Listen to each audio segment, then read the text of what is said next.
अजय भैया तार मेहरारू का तरी तरह से कि इतना दिन रात प्रोग्राम करा तारा आई जे ना यूट्यूबर लोग भाई वो लोग के मेहरारू को तरी कि इतना यूट्यूब लोग चलाओ तारा इतना चैनल से पैसा आवा तो सब चैनल के पैसा कहाँ जाता है। फरमाइश कर तरीका अच्छा भैया थोड़ा सा आप आइए ना, आपका ठुमका बड़ा अच्छा लग रहा है। हाँ उन्हीं को बोल रहे हैं। आइए आइए आइए लागी ना करोड़ पिया लागी ना ही लाख हो एक ही जिजुइया बिना छुछ बाटे ना को हो ले ले हमरा के निसनिया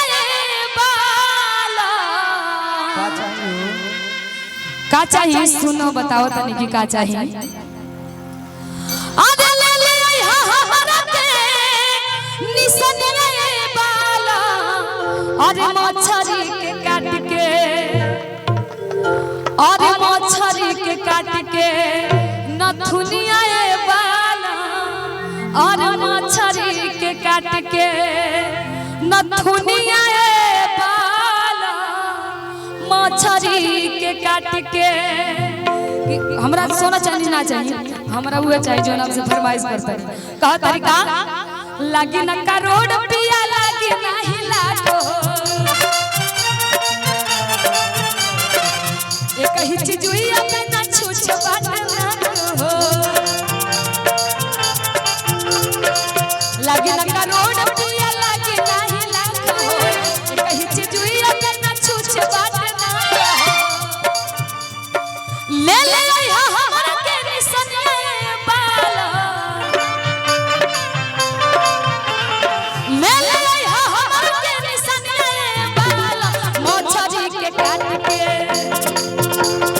मछरी के काट के निसनिया बाला मछरी के काट के निसनिया बाला मछरी के काट के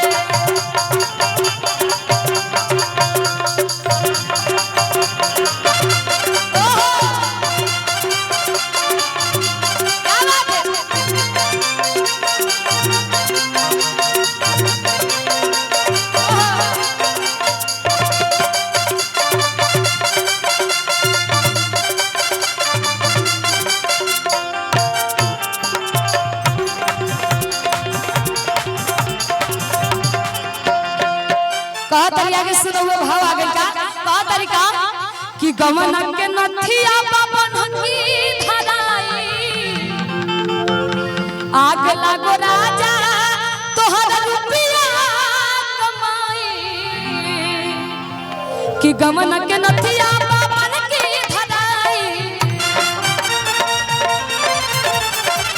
आग लागो राजा तोहर रुपया कमाई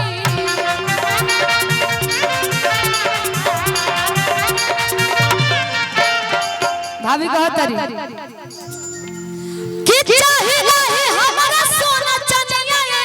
बाला कि चाहे नहीं हमारा सोना अरे चनिया बाला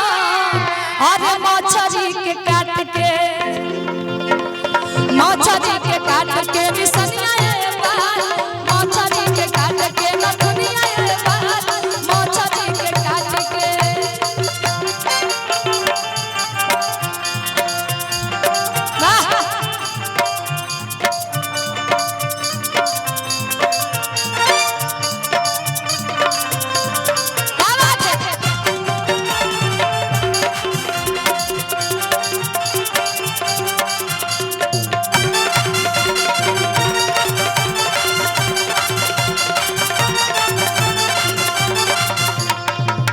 और आगे के भाव कहतरी अगर मेहरारू के कोनो फरमाइश हो जाला अगर घर में ना आवेला किन के ना आवेला तो फिर का हाल होला लोग के ई मर्दे लो जानत होई। कहतरी कि सच कहतानी जज अब के ना ले आई आ घरवा में ये कहू सामान नाही पाई जौन कहले बानी ना लाई ना तो घर में को सामान ना मिली। कहा तरीका कि सच कहता नि जाती अब के ना लाई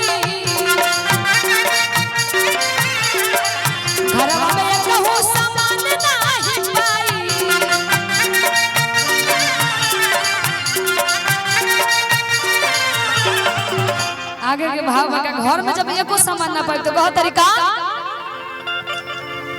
अरे बेचते हम सुपवा चलन वाला अरे बेचते हम सुपवा चलन वाला मछली के काट के मछली के काट के न दुनिया रे मछली के काट के न दुनिया रे मछली के काट के न दुनिया रे मछली के काट के न दुनिया रे मछली के काट के न दुनिया रे मछली के काट के न दुनिया रे बाला और मछली के काट के निहाल जी आइए आइए महाराज कहाँ गए